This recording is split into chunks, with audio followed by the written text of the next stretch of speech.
पिछले बहुत दिनों से हम लोग भिन्न भिन्न फलनों के ग्राफ खींचते आ रहे हैं। अब समय आ गया है कि उससे आगे बढ़ा जाए और ऐसे तमाम काम किए जाएं जिसमें कि फलनों के ग्राफ का उपयोग भी होगा। कई बार ये प्रश्न पूछा जाता है कि कक्षा 12 तक का गणित और उससे ऊपर के गणित में एक मूलभूत अंतर क्या है। तो अगर मोटा मोटा परिभाषा करना हो तो ये कहा जाएगा कि आमतौर पर 12वीं तक के गणित में परिमित संख्याओं या परिमित राशियों यानी फाइनाइट क्वांटिटीज़ के बारे में विचार किया जाता है और 12वीं से ऊपर आमतौर पर इनफाइनाइट क्वांटिटीज़ के बारे में विचार किया जाता है। तो इसको हम ध्यान में रखते हुए अपने गणित को आगे की तरफ ले जाएंगे। हमारा गणित आमतौर पर कक्षा 12 से ऊपर का गणित है। तो यहाँ पर मैं दो नई परिभाषाएं आपके सामने रखना चाह रहा हूँ। एक का नाम है उच्चक, जिसे अंग्रेजी में सुप्रीमम कहेंगे और शॉर्ट में सुप कहेंगे, और निम्नक अंग्रेजी में इन्फीमम कहेंगे या शॉर्ट में इन्फ कहेंगे। इसको पहले हम समझने का प्रयास करें कि ये क्या है।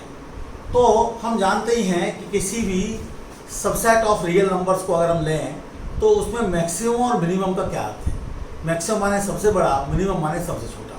तो यह जो यहाँ पर बात आ रही है उच्चक और निम्नक की, ये एक तरीके से उसी कंसेप्ट का आगे व्यापीकरण है, जनरलाइजेशन है, उसको और आगे ले जाता है। उसमें थोड़ी नई बातों को जोड़ता है, पुरानी बात तो वैसी रहती ही है। अब जैसे आपके सामने यहाँ पर कुछ समुच्चय लिखे हुए हैं।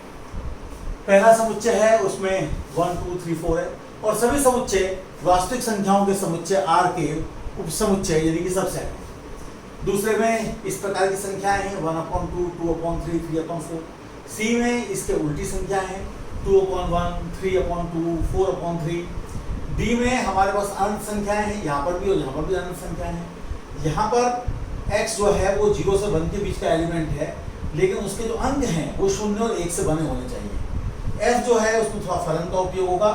उसकी जो एलिमेंट्स हैं, सदस्य हैं, वो 1/x टाइप के हैं, जहाँ x 0 से इन्फिनिटी के ऊपर इंटरवल में है। तो अगर मैं पहले समुच्चय को लूँ और मैं पूछूं कि भाई इसका इन्फीमम क्या है, तो इन्फीमम का मतलब अभी आप समझ के चलिए कि सेट का मिनिमम यानी कि एक तरीके से निम्निष्ठ। तो आप जब निम्निष्ठ की बात करेंगे तो निम्निष्ठ 1 आ जाएगा, और जब आप सुप्रीमम की बात करेंगे तो एक तरीके से आप इसको अधिकतम यानी उच्चिष्ठ ये समझिए, तो वो आपका 4 आ जाएगा। तो आपने देखा कि कोई कठिनाई हमको यहाँ पर नहीं हुई। अब अगर आप बी पर आएंगे और बी को थोड़ा सा आप खोल के लिखेंगे तो बी में क्या आएगा। जब आप रखेंगे n के मान को 1/2, 2/3, 3/4, 4/5 ...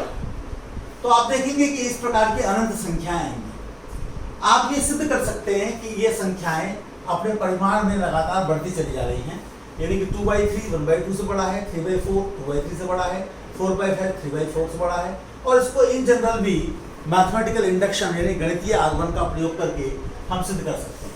तो यहाँ पर अगर हम देखें तो इन्फीमम माने सबसे छोटा, तो वो 1/2 है। लेकिन जब हम सुप्रीमम पर आएंगे तो हमको कठिनाई होगी और हमको एक नई चीज सीखनी पड़ेगी। इस समुच्चय में अनंत अवयव हैं, अवयव बढ़ते चले जा रहे हैं और सबसे बड़ा कोई नहीं है, लेकिन सारे के सारे अवयव 2 से छोटे हैं, सारे के सारे अवयव 1.1 से छोटे हैं, सारे के सारे अवयव 1 से छोटे हैं। तो सुप्रीमम का मतलब है कि एक तरीके से least upper bound. Least upper bound का मतलब जो इसकी अपर बाउंड्स हैं यानी जिनसे ये ऊपर से घिर रहा है उनमें जो लीस्ट है, तो आप देखेंगे वो 1 आएगा और 1 इस सेट का एलिमेंट नहीं है। तो सुप्रीमम का मोटा मोटा मतलब होगा या तो सेट का ही सबसे बड़ा एलिमेंट या जिसके ये नजदीक होते जा रहे हैं। तो नजदीक तो ये 1.1 के भी होते जा रहे हैं, लेकिन 1 में और 1.1 में ये अंतर है कि कभी भी कोई अवयव 1 को नहीं कूद पाएगा। लेकिन सुप्रीमम बी जो है 1 ही है। इसको थोड़ा हम कल देखेंगे, अभी मोटा अंदाजा लगाकर हम काम कर रहे हैं। सी के बारे में देखेंगे तो उसमें भी हम देखेंगे कि जो सी है जब उसको खोल कर लिखेंगे तो वो आएगा 2/1, 3/2, 4/3 कम होते चले जा रहे हैं। और आप अनुमान जब लगाएंगे तो आप देखेंगे इन्फीमम बी जो है वो आपका 1 आ जाएगा और सुप्रीमम जो सी है आपका वो आपका जो है सबसे बड़ा जो एलिमेंट है वो शुरू कर देता है। और ये सेट हमारा बी नहीं है, ये सेट हमारा सी है। अब हम जब डी पर आते हैं तो डी के किस प्रकार के अवयव हैं साफ दिखाई पड़ रहे हैं। सबसे छोटा 0.1 है, तो आपको एक तरीके से इन्फीमम डी निकालने में कोई दिक्कत नहीं है। लेकिन सुप्रीमम में थोड़ी दिक्कत है कि सुप्रीमम डी क्या है।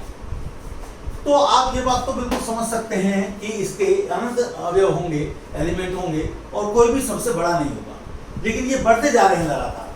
तो कि किसके नजदीक होते जा रहे हैं, तो ये इसके नजदीक, यानी जिसको हम 0.1 बार कहेंगे, उसके नजदीक होते जा रहे हैं। हालांकि ये खुद सेट डी का एलिमेंट नहीं है। तो ये भी आप जरा देख लीजिए, पक्केपन के साथ अभी हम नहीं कह रहे हैं, हम थोड़ा चर्चा इस पर कल को करेंगे। अब हम अगले पर आते हैं, ई पर आते हैं। अब ई में आप देखिए किस प्रकार के हैं।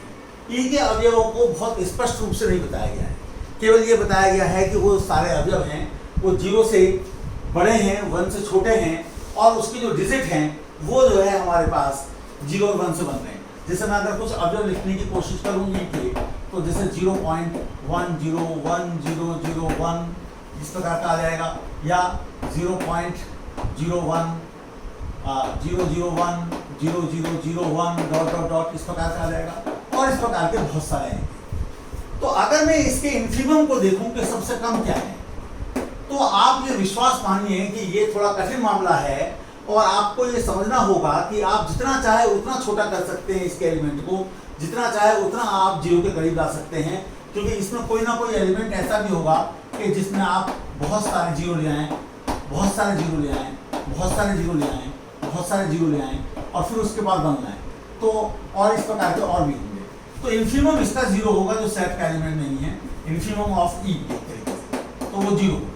और सुप्रीमम की जब बात करेंगे आप, तो फिर से आप पहले वाले डी पे चले जाइए, तो 0.1 बार, यानी सारे डिजिट जिसके 1 हैं वो एक तरीके से आप ले सकेंगे, और ये हमारा एलिमेंट भी है ई का, ये हम देख सकते हैं। तो ई में इस प्रकार का हमारा सुप्रीमम इन्फीमम आ जाएगा। जब लास्ट वाले पर हम आएंगे तो उसमें हम y = 1/x का ग्राफ खींचेंगे, जो कि इस प्रकार का आएगा। तो 0 है, ये x एक्सिस है, ये हमारी y एक्सिस है, और ये हमारे पास जो है, जो सबसे बड़ी वैल्यू आ रही है वो इन्फिनिटी की तरफ जा रही है, तो वो सुप्रीमम जो है हमारा f का, वो हमारा इन्फिनिटी हो जाएगा। और जो इन्फीमम है सबसे छोटी वैल्यू है, ये वैल्यू है, इससे भी कम, इससे भी कम, 0 कभी नहीं हो पाएगी, लेकिन जितना चाहें उतना हम 0 के करीब जा पाएंगे, उसको हम चुनेंगे। तो आज हमने एक मोटा आइडिया दिया है सुप्रीमम इन्फीमम का, लेकिन हमने इन बातों को प्रूव नहीं किया है। जैसे हमें अभी शक रहेगा इस बात पर कि ये पता नहीं ठीक है कि नहीं, ये पता नहीं ठीक है कि नहीं, ये पता नहीं ठीक है कि नहीं। और ई के मामले में हम देखेंगे तो इसमें हमें दोनों पर शक है कि ठीक है कि नहीं, इसको तो अब भी ठीक लग रहा है, ये थोड़ा गड़बड़ लग रहा है, पक्कापन से कैसे कहें कि ये उत्तर होगा। ऐसे इसके मामले में दिखाई तो पड़ रहा है हमको कि अब जितना चाहें उतना हम इन्फिनिटी की तरफ जा सकते हैं, बड़ा कर सकते हैं, जितना चाहे उतना हम छोटा कर सकते हैं, पॉजिटिव रहेगा। तो ये बातें हैं, तो देखेंगे इनको, और इनके आधार पर तो कुछ नई संकल्पनाएं हमारे सामने आएंगी। तो अगली जो हमारा वीडियो होगा वो थोड़ा सा इस कंसेप्ट को विस्तार से बताने के लिए होगा। बहुत बहुत आप लोगों का धन्यवाद। मैं आशा करता हूँ कि जो नया अध्याय शुरू हुआ है ग्राफ के बाद, आप लोग इसका भरपूर आनंद लेंगे।